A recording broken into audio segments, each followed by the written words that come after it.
111의 기출문제 보도록 하겠습니다. 자, 1번입니다. 다음 중 복식부기와 관련된 설명이 아닌 것은, 자, 우리가 부기는 거래 이중성을 모두 분석해서 양쪽에 차변과 대변을 구분해서 기록하는 복식부기와 그 다음에 양쪽을 다 분석하는 것이 아니라 우리 가계부 쓰는 것처럼 개별 항목에 대해서만 기록을 하는 단식부기로 구분해 볼 수가 있습니다.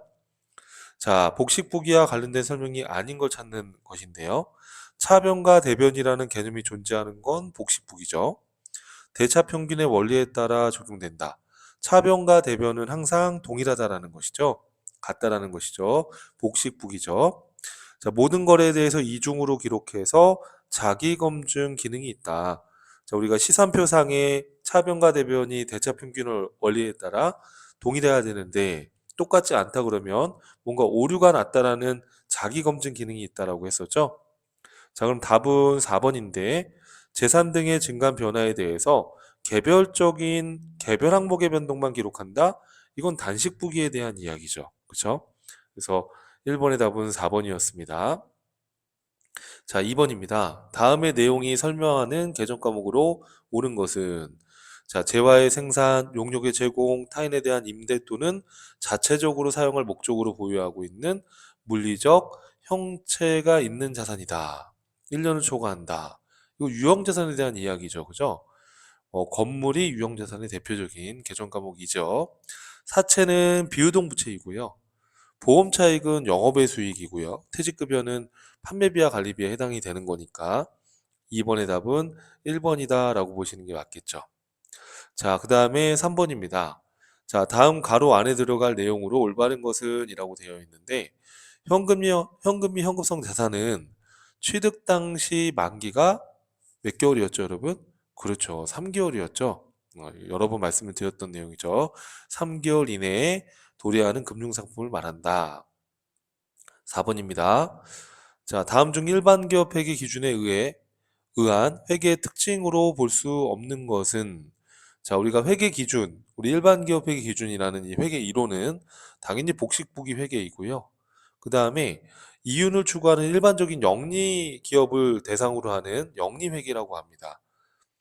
자, 그리고 우리가 재무 회계, 이런 표현들이 맞는 것이고요. 우리가 내부 관리 목적으로 하는 걸 또 관리 회계라고 하는데 우리 회계 기준은 관리 회계를 대상으로 하는 게 아니고요. 관리 회계를 대상으로 하는 게 아니라 재무 회계를 대상으로 한다는 거. 자, 그래서 복식 회계, 영리 회계, 재무 회계 다 우리 일반 기업 회계 기준에서 얘기하는 것들이죠. 단식 회계는 이거는 우리 복식부기랑 전혀 관련이 없는 거죠. 단식부기를 말하는 거니까 4번이 우리 회계 이론과 전혀 맞지 않는 내용이죠. 자, 4번의 답은 4번이었고요. 자, 5번입니다.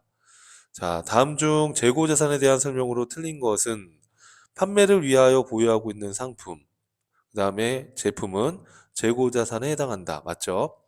판매와 관련하여 발생한 수수료는 판매 수수료, 요거는 판매비와 관리비로 비용 처리하는 게 맞고요. 판매되지 않은 재고자산은 매입한 시점에서 즉시 비용 처리하는 건가요? 아니죠, 여러분. 우선은 매입을 했을 때는 상품이라는 자산으로 기록을 하는 거죠. 그리고 이제 팔려 나간 부분에 대해서는 결산할 때 매출원가 비용 처리로 하는 것이고요. 그래서 매입한 시점에서는 비용이 아니라 자산으로 기록을 하는 것이죠. 그래서 틀린 것은 3번이었다라고 볼 수 있겠네요. 자, 개별법은 가장 정확하게 매출원가 기말재고액을 결정하는 방법이다. 자, 우리가 재고자산 관련해서는 재고자산 평가 문제가 있었죠. 그래서 선입선출법, 후익선출법, 평균법, 또 구입했을 때 구입 가격표를 붙여서 개별적으로 관리하는 개별법. 그래서 뭐 가장 우수한 방법은 개별법이겠죠. 하나하나 다 개별적으로 어, 구입 단가표를 붙여놨다가 그 팔려 나갔을 때 하나씩 다 확인을 개별적으로 하는 것이 가장 정확하지만 이게 현실적으로 적용하기가 쉽진 않죠. 그죠? 그래서 개별법은 가장 정확한 매출 원가와 기말 재고액을 결정하는 방법이다. 맞죠? 자, 그래서 틀린 설명은 3번이었습니다. 재고자산을 매입한 시점에서 비용으로 인식하는 것이 아니라 매입한 시점에서는 자산으로 인식한다. 이렇게 표현이 돼야 되는 것이죠. 그래서 5번의 답은 3번이었고 6번입니다. 다음 자료가 설명하는 내용의 계정 과목으로 올바른 것은 자, 금전을 받았는데 그 내용이 확정되지 않은 경우에 자, 우리가 돈이 들어왔어요, 여러분. 현금이 들어왔는데 이게 지금 왜 들어온 건지 정확히 모르겠다. 라고 했을 때는 그렇죠. 가수금이라는 계정 과목으로 회계 처리를 하죠. 그래서 답은 3번이었네요. 자, 7번으로 넘어가 볼게요. 자, 다음은 영업활동 목적으로 거래처 직원과 함께 식사를 하고 받은 현금 영수증이다. 이를 회계 처리할 경우에 차변에 기록해야 될 계정 과목 뭔가요, 여러분? 그렇죠. 거래처 직원과 식사를 했다는 건 접대비죠. 근데 이제 용어를 우리가 기업 업무 추진비 이렇게 부르고 있는 겁니다. 답은 2번이었고요. 자, 8번입니다. 재고재산은 그 평가 방법에 따라 금액이 달라질 수 있다. 자, 다음 중 평가 방법에 따른 기말 재고 자산 금액의 변동이 매출원가와 매출 총이익에 미치는 영향으로 옳은 것은 이렇게 돼 있어요. 자, 여러분 우선은 우리가 상품 계정으로 분석을 해보면 자, 기초상품 재고액에서 단기상품 매입액을 더하면 이게 판매 가능 상품액이죠. 그런데 기말에 남아있는 것 빼고 나머지가 매출원가다. 이렇게 정리를 하면 되는데 근데 여러분 만약에 자 100원이 있었고 매입을 500원 했어요. 600원이 있는데 기말에 200원이 남았다 그러면 400원이 매출원가로 팔려 나가서 손익계산서에 반영이 되는 거죠. 자, 근데 만약에 여러분 이 기말재고자산의 금액을 만약에 높게 잡으면 이 양쪽은 같으니까 매출원가는 기말을 높게 잡으면 매출원가는 줄어들겠죠. 그쵸? 그럼 매출원가 비용이 손익계산서의 비용이 낮아지면 매출액에서 매출원가를 뺀 게 매출 총이익이니까 매출 총이익은 거꾸로 커지겠죠. 그죠? 자, 그래서 이 문제의 답은 우선 4번을 보시면 기말 재고자산 금액이 증가하면 매출 총이익이 증가하는 건가요? 맞죠. 그래서 옳은 것은 4번이다라는 것을 분석해 볼 수가 있어요. 자, 기말 재고 금액이 증가하게 되면 매출원가 비용은 줄어드니까 손익계산서에 들어가는 매출원가 비용이 줄어들면 매출액에서 매출원가 비용을 뺀 게 매출 총이익이니까 매출 총이익은 커지겠죠. 그죠? 그래서 4번이 맞는 답이었고요. 자, 그러면 1번은 왜 틀렸을까요? 자, 기말 재고자산 금액이 감소하면 매출 원가가 감소한다? 자, 요 기말 재고 금액이 줄어들면 매출 원가는 증가하겠죠. 자, 기말 재고자산 금액이 감소하면 매출 총이익은 증가한다? 자, 기말 재고 금액이 줄어들면 매출 원가는 커지고 매출 원가 금액이 커지면 매출 총이익은 줄어들게 되겠죠. 기말 재고자산 금액이 증가하면 자, 기말재고자산 금액이 증가하면 매출원가도 같이 증가할 수가 없죠. 기말재고가 증가하면 매출원가는 감소하는 거니까요. 그렇죠? 그래서 이 8번 문제는 여러분들 이렇게 그림을 그려서 한번 분석을 해보시는 연습을 해보시는 것도 좋을 것 같습니다. 자, 8번의 답은 4번이었고요. 자, 9번입니다. 다음 중 판매비와 관리비에 해당하는 계정 과목은 모두 몇 개인가? 자, 여러분 기부금은 영업의 비용이고요. 미수금은 자산이에요. 생과원가는 판매비와 관리비죠. 미지급 비용은 부채예요. 성급 비용은 성급금처럼 자산이에요. 이자 비용은 영업 외 비용이고요. 그럼 우리가 판매비와 관리비에 해당하는 건 생과원가와 보험료가 되겠죠. 그러면은 두 개다라고 볼 수 있겠네요. 이해될까요, 여러분? 자, 그 다음에 10번 문제는 문제가 많이 좀 어렵게 느끼실 수도 있어서 제가 사전에 좀 이렇게 그림을 그려봤는데 시산표의 구조를 아는지 여러분 물어본 것 같아요. 여러분 이 시산표라는 것은 종류가 세 가지가 있어요. 자, 여기 그 그림 보시면 합계와 잔액을 다 표현해 놓은 거. 자, 이렇게 합계도 나타나고 잔액도 표시한 거. 이걸 합계잔액 시산표라고 그래요. 합계만 여기다가 적어줄 수도 있어요. 이걸 합계시산표라고 그래요. 지금 여기 문제에서 나와 있는 것처럼 잔액시산표라는 것은 여기 잔액만 표시해 놓은 게 잔액시산표예요. 자, 그럼 여러분 우리가 시산표의 구조를 잠깐 복습을 해보면 만약에 1월 1일 날 현금 150원을 내가 받았는데 이 중에 100원은 은행에서 꼬았고요. 부채고요. 50원은 내가 투자받았어요. 1월 1일 날. 그래서 자산 150원, 부채 100원, 자본 50원으로 1년 동안 열심히 장사해서 1년 동안에 벌어들인 수익이 40원이고 들어간 비용이 30원이다 라고 해볼게요. 그럼 여러분 이런 거래 내역을 우리가 시산표에 집계해보면 집계해볼게요. 자, 현금은 150원에다가 40원을 더하면 현금의 차변의 합계는 190원이죠. 자, 대변에 현금이 30원 있으니까 현금의 대변의 합계는 30원. 현금은 자산이니까 자산은 차변에 증가하는 거니까 잔액이 많은 쪽에 잔액이 남게 돼요. 현금은 자산이니까 190원에서 30원을 빼면 160원, 현금 자산이 차변에 더 많이 남아 있는 거죠. 자, 부채 지금 증가된 게 대변에 100원이죠? 감소된 거는 없습니다. 지금 이 사례에서는. 그럼 부채의 잔액은 부채의 증가는 대변이기 때문에 많은 쪽에 잔액이 표시가 되는 겁니다. 부채의 잔액은 100원이죠. 자, 자본 50원만큼 증가했죠? 자본 대변에 50원. 차변에 감소한 건 없습니다. 아직까지. 그러면 자본은 대변에 증가하는 거니까 많은 쪽에 잔액이 표시가 돼요. 자, 여기 수익은 대변에 잔액이 남게 되고요. 비용은 차변에 잔액이 남게 되고요.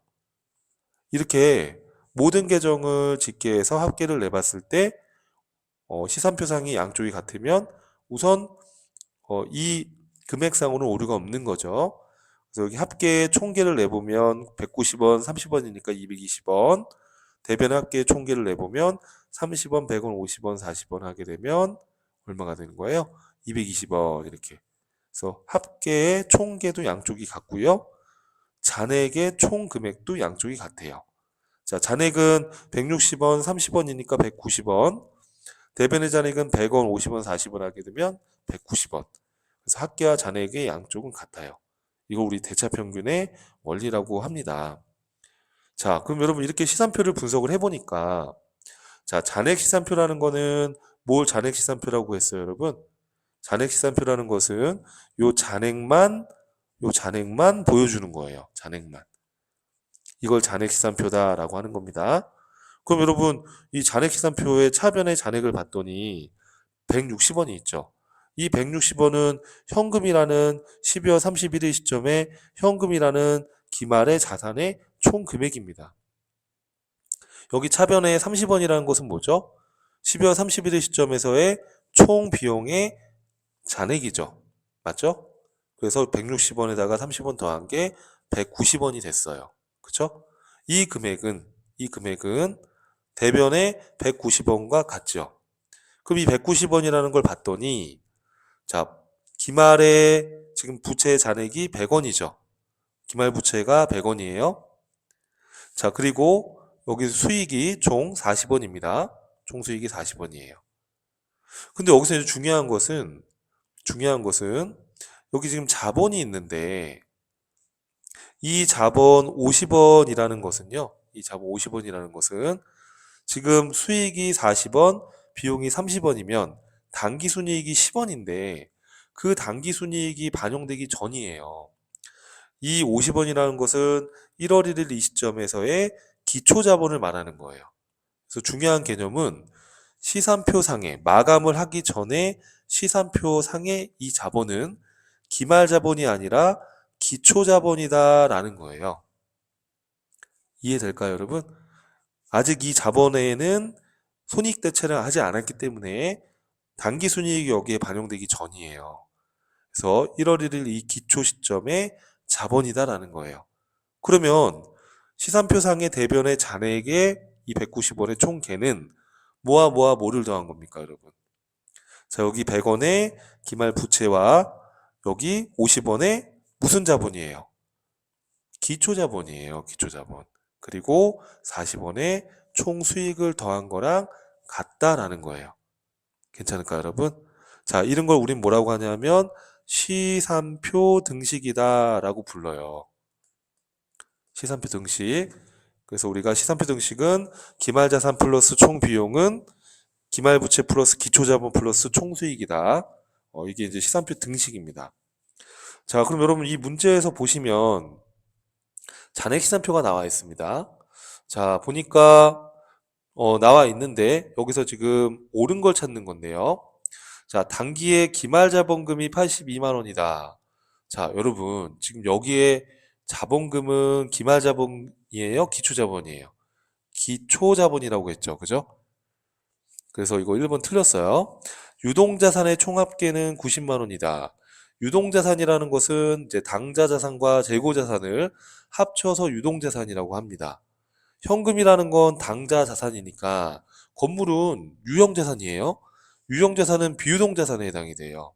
그럼 지금 이 상태에서는 유동자산은 22만 원이 되는 거죠. 그렇죠? 이것도 틀렸고요. 판매비와 관리비는 13만 원이다. 자, 판매비와 관리비 뭐가 있어요? 급여가 보입니다. 5만 원이죠. 13만 원이 아니고. 그것도 틀렸고요. 자, 단기 순이익은 만 원이다. 자, 우리가 수익에서 비용을 뺀 게 단기 순이익인데, 자, 수익이 6만 원 있고, 비용이 5만 원 있고, 그럼 단기 순이익은 만 원 맞네요. 그죠? 이 현재 시산표 상에 단기 순이익 현재는 만 원이 맞습니다. 답은 옳은 걸 찾는 거니까 4번이다. 여기서 이제 조금 주의했어야 될 것은 이 82만 원이라는 것은 기초자본이다라는 거예요. 기말자본이 아니다라는 거예요. 이해되시죠, 여러분? 자, 이러한 패턴으로 간헐적으로 나오니까 시산표에 대한 여러분 요 개념을 정리를 좀 하시라고 제가 정리해 드린 겁니다. 자, 그 다음에 11번으로 넘어가 볼게요. 자, 다음 중 회계상 거래와 관련하여 자산의 증가와 자산의 감소가 동시에 발생하는 거래로 옳은 것은, 자, 답은 1번이었는데요. 영업용 차량을 현금으로 구입했다라고 돼 있어요. 그러면 차량 운반구라는 자산이 증가하고 현금을 주고 샀으니까 현금이라는 자산이 감소했겠죠. 그럼 자산이 증가하면서 자산이 감소한 거니까 1번이 적합하죠. 그죠? 2번은 어떻습니까? 월세 100만 원을 현금으로 지급했다. 이거는 임차료라는 비용이 발생하고 현금이라는 자산이 감소한 거죠. 정기예금 이자 100만 원을 현금으로 수령했다. 차변에 현금이라는 자산이 증가하고 대변에 이자 수익이라는 수익이 발생한 거죠. 상품 100만 원을 외상으로 구입했다. 상품이라는 자산이 증가하고 대변에 외상 매입금이라는 부채가 증가했겠죠. 그죠? 그래서 11번의 답은 1번으로 이해를 하시면 되겠습니다. 자, 12번입니다. 자, 다음은 서울 상사의 수익적 지출 및 자본적 지출에 대한 내용이다. 다음 중 성격이 나머지와 다른 하나는 무엇인가? 자, 우리가 수익적 지출이라는 것은 원상 유지를 위해서 성능을 유지하는 데 들어가는 이런 수선비를 말하는 거죠. 쉽게 말해서 자본적 지출은 자본 성능 유지를 하는 것이 아니라 생산 능력의 증대를 가져오거나, 그죠? 미래에 경제적 효익의 유익 가능성이 높아져서 내용 요소가 늘어나거나 이렇게 자산으로 인식하는 걸 우리가 자본적 지출이라고 합니다. 자, 그럼 여기서 한번 내용을 보시면 사무실 유리창이 깨져서 새로운 유리창을 교체했다. 이렇게 유리를 교체했다라고 해서 이걸 자산으로 인식할 수는 없죠. 그죠? 이렇게 유리 교체라든지 단순한 소모되는 부속품을 교체한다든지 이런 것들은 대표적인 수익적 지출에 해당이 됩니다. 기기장치의 경미한 수준의 부속품이 마모돼서 부속품을 교체했다. 방금 얘기한 것처럼 이런 소모성 부속품을 교체하는 것도 수익적 지출에 해당이 됩니다. 자, 사업장의 벽지가 찢어져서 다시 도배를 했다. 이런 것들도 우리가 수익적 지출의 대상이 됩니다. 자, 엘리베이터를 설치했다. 이런 거는 대표적인 건물에 엘리베이터를 설치했다. 그럼 건물에 어떤 자산적 실질적인 가치가 늘어나는 것으로 봐서 자본적 지출로 우리가 처리를 일반적으로 하고 있어요. 그래서 엘리베이터 설치 이런 거는 대표적인 자본적 지출이다. 그렇게 이해를 하시면 되겠어요. 그래서 뭐 계량이나 뭐 증설이나 확장이나 이런 뉘앙스예요. 자본적 지출은. 자, 그래서 여기서 지금 문제에서는 성격이 다른 건 3번이죠. 1번, 2번, 4번은 수익적 지출, 4번은 자본적 지출. 이렇게 해서 정리하시고요. 자, 13번입니다. 자, 다음은 합격물산의 세금 납부 내역이다. 아래 이에 대한 회계 처리 시에 A와 B의 차변 계정 과목으로 바르게 짝지어진 것은 이렇게 되어 있어요. 자, A는 합격물산에 대표자의 소득세를 납부했대요. 이거는 이 대표자의 소득세를 납부했다라는 건 이 합격물산의 세금 비용이 아니라 이 대표자의 개인적인 어떤 지출을 이 합격물산의 돈으로 납부한 거예요. 그럼 우리 합격물산의 비용이 아니라 이 대표자가 합격물산의 자본을 인출해 간 거죠. 자, 우리가 이런 걸 뭐라고 해요? 인출금이라고 하는 거 맞죠? 자, B는 합격물산의 사옥에 대한 건물 재산세를 납부했다. 이건 합격물산의 사업과 관련된 재산세 비용이죠. 이런 재산세는 우리가 세금과 공과로 처리합니다. 그럼 답이 몇 번이겠어요? 3번이다 라고 이해할 수 있겠죠. 자, 14번입니다. 자, 합격물산의 단기말 부채 계정 잔액의 일부이다. 재무상태표에 표시될 매입 채무는 얼마인가? 자, 여러분, 매출채권은 외상매출금과 받으러옴을 합쳐서 매출채권이라고 해요. 매입채무는 외상매입금과 지급어음을 합쳐서 매입채무라고 해요. 매출채권이라는 것은 상기업에 있어서 매출활동과 관련된 채권이에요. 쉽게 말하면 상품을 외상으로 팔거나 상품을 판매하고 어음을 받거나 이런 건 이제 매출 채권이 되는 거고요. 매입 채무는 상거래와 관련된 채무예요. 예를 들어서 상기업의 경우에는 상품을 외상으로 사면 외상 매입금, 상품을 구입하고 어음을 발행하면 지급어음 이런 걸 합쳐서 매입 채무라고 해요. 이해되시죠, 여러분? 자, 그럼 매입 채무는 외상 매입금과 지급어음이니까 여기 지급어음, 외상 매입금을 합친 5만 원이 되는 거죠. 이런 것들은 좀 반복적으로 보시면서 좀 암기가 좀 필요합니다. 자, 15번입니다. 다음 자료에서 기초자본은 얼마인가 이렇게 물어봤어요. 자, 우리가 자본 계산 시기 기초자본에서 출발해서 올해 만약에 추가로 또 출자 받은 게 있다 그러면 자본이 늘었을 거니까 플러스 하고요. 또 개인적으로 인출해 간 게 있다 그러면 인출금이 있다면 이걸 빼고요. 자본을 인출해 갔다 그러면 단기 순이익이 나면 자본이 늘어났겠죠. 플러스 비용이 더 커서 단기 순손실이 나면 자본이 줄어들었을 거니까 마이너스죠. 그래서 단기 순손익을 플러스 마이너스 해서 기말 시점에 자본을 구하는 게 이 기본 구조입니다. 자, 그럼 기초자본이 얼마인지 모르겠대요. 자, 여기 문제를 읽어보면 뭐 추가 출자했다, 인출해 갔다 이런 건 없어요. 자, 근데 여기 기말 자본이 20만 원이에요. 그러면 저기 앞에 아무것도 없으니까 그죠? 자, 여기 지금 당기순이익이 얼마 났죠? 수익이 10만 원, 비용이 8만 원이면 당기순이익이 2만 원이니까 2만 원만큼 자본이 늘어났을 거예요. 그럼 여기 플러스 2만 원이에요. 그럼 여기 기초자본 물음표는 얼마일까요, 여러분? 여기 기말자본이 20만 원이 되려면 기초자본은 그렇죠. 18만 원이 돼야지 맞겠죠. 이해되시죠? 18만 원에서 2만 원을 더하면 20만 원이 되니까 기초자본은 18만 원이다 라고 우리가 역으로 예상을 할 수 있을 거예요. 자, 답은 몇 번이 되는 거예요? 2번이다. 이렇게 문제를 풀어주시면 되겠습니다. 그래서 자본 관련된 이런 계산 문제가 자주 나오니까 제가 요즘 써드린 거 기초자본 더하기 추가 출자 빼기 인출한 거 플러스 마이너스 단기 순손익은 기말자본 이렇게 해서 여러분 요 계산식을 하나 기억을 하고 계셔야지 또 이런 문제를 풀 수가 있습니다. 자, 15문제 풀어봤고요. 또 다음 강의에서 또 뵙도록 하겠습니다.